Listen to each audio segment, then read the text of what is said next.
Good morning, guys. This is Jimmy from Primer is Best. I am in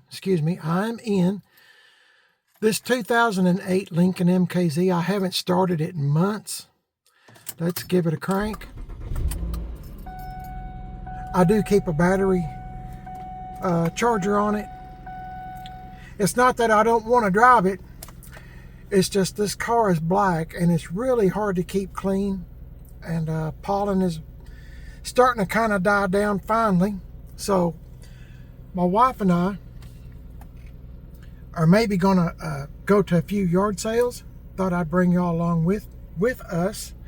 It's got, I don't know if y'all can see this, it's got 80,982 miles on it. I'm gonna let this warm up for just a minute, so show you around the car. Well, I can show you when I get it out there if you're interested. But some of y'all's probably saying, Jimmy, what are you doing with a Lincoln, Ford product? Well, I'm the kind of guy, we've had this car for years. We traded in a 2001 Mustang GT 4.6 5-speed that we bought at the Spring Rod Run in Pigeon Forge several years ago. My wife liked the color of it. It was a really pretty blue color, and my wife, I think that's her favorite color, blue. So we bought it, and we had it for several years.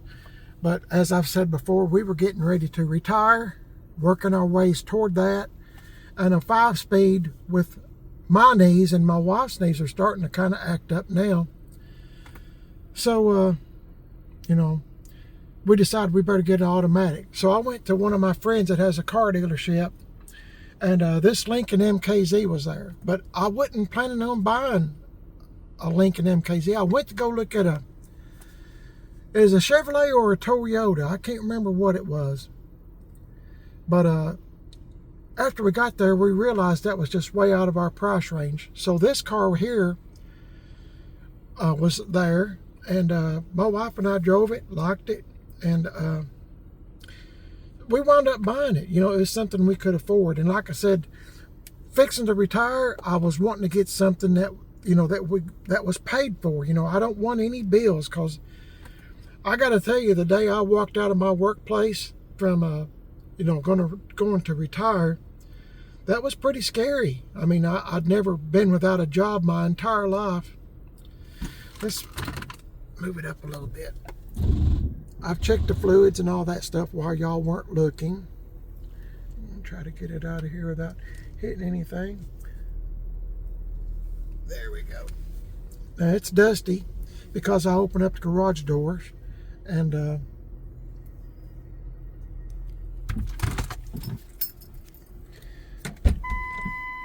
let's see, I'm going to make sure the doors are unlocked. Yep.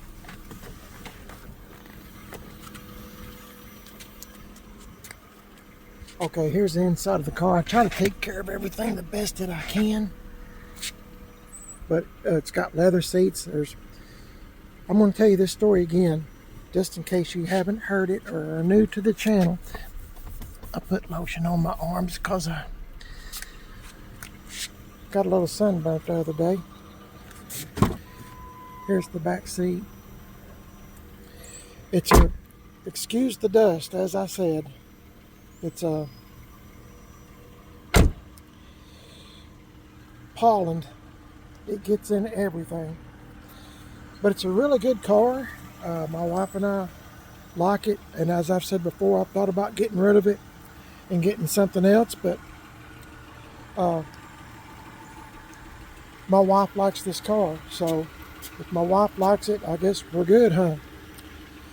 But anyway, there's nothing wrong with it at all. As far as I know, I mean, it always does good.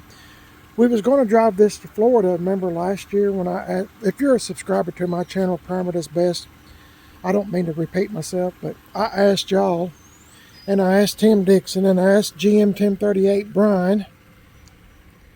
Tim Dixon's on Facebook if you type in Gas X Chop Shop. It's real quiet, but dusty. I asked y'all which one would you drive to Florida, this one or this 2003 Cat-Eye truck, and everybody pretty much, well, majority, some people said drive this one on vacation, but I was looking at it at the standpoint of this one is a 5.3 and you can readily get parts available at a parts store if you was to need it. And this thing is like a tank, really. So we drove it, wound up driving it to Florida. It done just great. Excuse me, the guy I bought the car from at the car dealership, his son was driving this car, and I asked him. I said, why is your son driving this car? And he said, it's got airbags everywhere. And he said, if he was in an accident, the airbags would have deployed, and he said he more than likely would have been safe. It's got airbags on the sides. It's everywhere on this car. So that's another reason why I thought I'd buy it. But parts for this, probably not going to be available at the parts store. And I've had a breakdown once before going to Florida, and I spent an entire day, maybe 2 days, trying to get my car fixed. You know, and I didn't know nobody down there or nothing in Florida where we were at, you know. So there we was, without a car, trying to get it fixed, didn't know how much that was going to cost.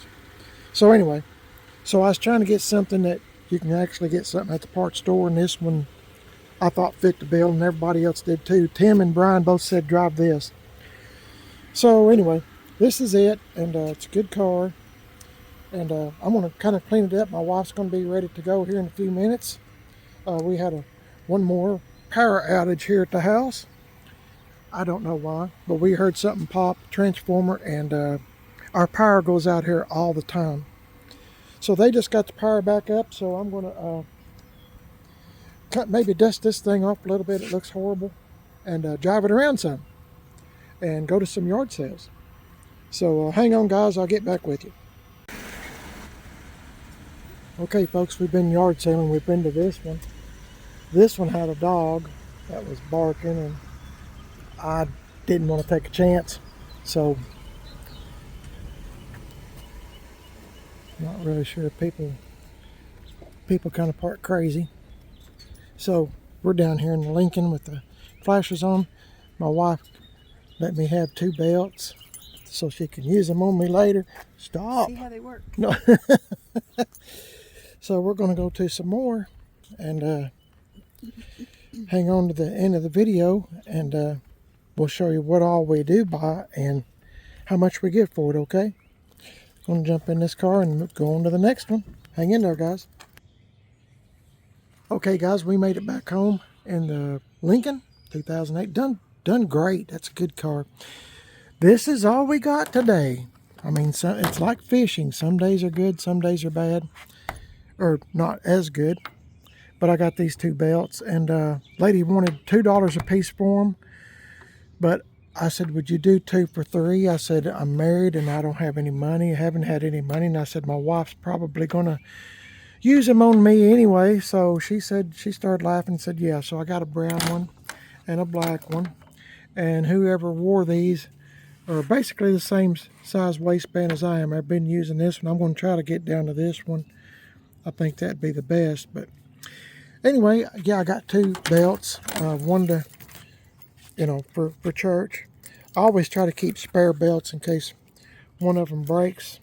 Belts are kind of expensive. Well, they're expensive, but it's hard to beat 2 for $3. And these still have a lot of life left in them. So, yeah, I'm good with it. So, anyway, just thought I'd tell you what we done. We went to, like I said, a couple of more yard sales after I made this part of the video. And the last one we went to had a big old black dog running around loose. And my wife and I, you just don't know dogs and cats. The owner does. And I'm sure the first thing they're going to say is, well, they won't bite. But we've been bit before. Not at yard sales, but I mean, I've heard that before, and then turned around and got bit on the ankle. My wife's been bit by a German Shepherd once, and I mean, just because it doesn't bite the owner doesn't mean that it won't bite a stranger, and we are strangers. So my suggestion is, if you're going to have a yard sale or some kind of event where people are coming to your home, and your pet doesn't know you, I suggest maybe keeping him locked up, chained up, something. But that lady, the other lady that I didn't go up to her yard sale, the dog was barking at us, you know, when I wouldn't even go up in the driveway. It's already spotted us, and she kept saying, well, if you don't quit barking, I'm going to put you up in the house. Well, lady probably just lost a sale, probably from us, because I'm not going to get dog bit. Well, he never has bit anybody before. I've heard that too. And I'm one of those that never been bit before. I'm the one that gets bit. So anyway, I don't mean to gripe. Just thought I'd tell you, if you're going to have a yard sale or something, at least chain your dog up. At least, you know, where it's not roaming around free. Anyway, y'all have a blessed day. I'm sorry I got off on that. Thank you for coming along with us. I know it probably wasn't much, but it's what's going on today. So my wife is in there going to make something to eat, and we haven't ate nothing all day, so I'm ready to eat something. Y'all have a blessed day. Thanks for watching. You're watching let's see, I think I'll put this video will be on Man on a Budget. Man on a Budget. That's one of my YouTube channels. My second YouTube channel is Primered is Best. And if you would like and subscribe to Man on a Budget and Primered is Best, I certainly would be grateful and blessed if you would do that. My name is Jimmy, and I want to tell you that I'm on Instagram, Man on a Budget 1, and Facebook, Man on a Budget. On Primered is Best, I'm on Facebook, Primered is Best, and Instagram, Primered is Best, Primered is Best. Y'all have a blessed day. Thanks for watching, guys, and we got more adventures coming up, so hang in there, like and subscribe. Let us know if you like. We go to thrift stores, yard sales, estate sales, just any kind of sale that we might get a bargain on, because we're retired and we're on fixed income, so we try to make do with what we got. Y'all have a blessed day. Thank you for watching. Praise the Lord and Savior Jesus Christ for all your blessings. And I'm just grateful to be alive. Such a beautiful day He has created today for us all to enjoy. God bless y'all. Catch you in the next one. See y'all later.